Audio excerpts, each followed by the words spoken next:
Good afternoon. Thank you, everybody, for coming out. My name is Greg Hudson. I'm President and CEO of the Dallas Zoo. It's been an unbelievable 3 weeks for all of us here at the zoo, and it's unprecedented what's happened here, and we're truly thankful to a lot of folks that have helped us and assisted us in getting the tamarins back in our possession, and helping us deal with these crimes that were committed against the Dallas Zoo. First off, we're unbelievably grateful to the Dallas Police Department, their assistance and support that they've given us, and what they've done on this case has been unbelievable. We'll let them talk about that in just a second. But I'd also like to acknowledge and say thanks to the Dallas Zoo staff. They provided some important key information that helped support this investigation from on grounds. And also we can share that some of the new cameras and the systems that we put in place helped on this as well. And we're able to share all that information with the Dallas Police Department. We'd also like to thank the Dallas World Aquarium and other members of the community who reached out and recognized the photo that was sent out.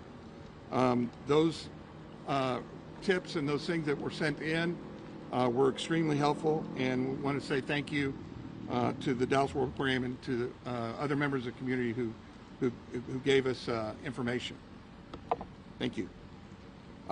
So talk a little bit more about the specifics. I've got Kristen Lohman here from Dallas PD. Have her come up and talk about the case.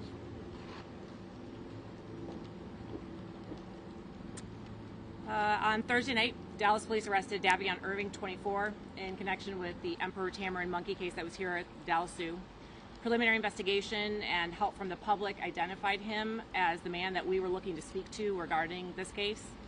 On Thursday, we received a tip that Irvin was seen at the Dallas World Aquarium near some animal exhibits. When officers responded, they saw Irvin get onto a DART rail train. We later spotted him in the 1400 block of Pacific and took him into Jack Evans' headquarters for questioning.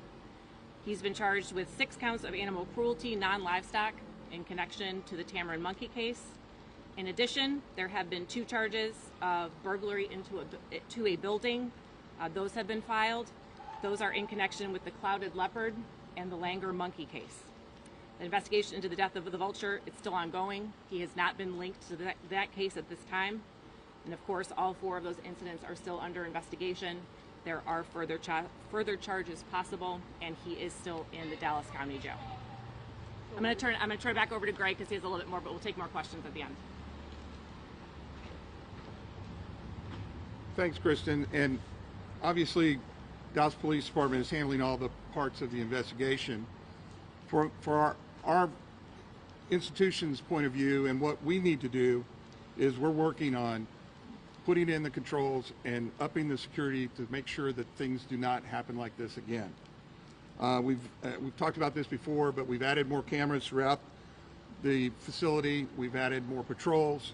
We're evaluating all of our internal policies on security and bringing in outside experts to help us because of the heightened kind of intensity of this kind of crime that was kind of unprecedented for us to ever have to go through.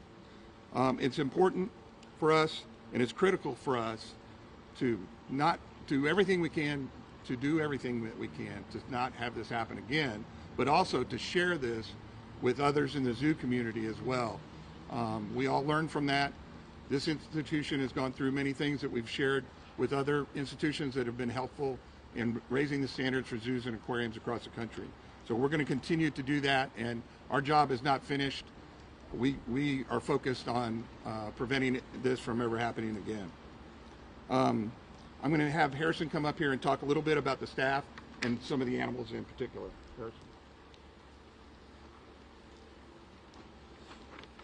Our staff remains on high alert and continue to grieve for the loss of Pin, our lapid-faced vulture. And we're working hard to make sure that Nova, the clouded leopard, as well as the Emperor tamarins settle back into their routines here at Dallas Zoo. In addition to these incidents, the weather this week has created additional demands. So it feels like an understatement, but the last month has been an emotional roller coaster for the team here at Dallas Zoo. I can share a little bit about animal welfare updates for the animals that were affected. Nova was reintroduced to her sister Luna the night after her adventure.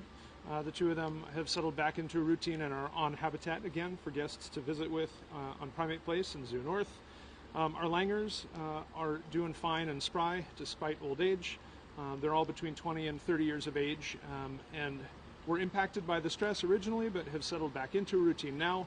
And the Emperor Tamarins continue to gain the weight that they lost while they were away from the zoo.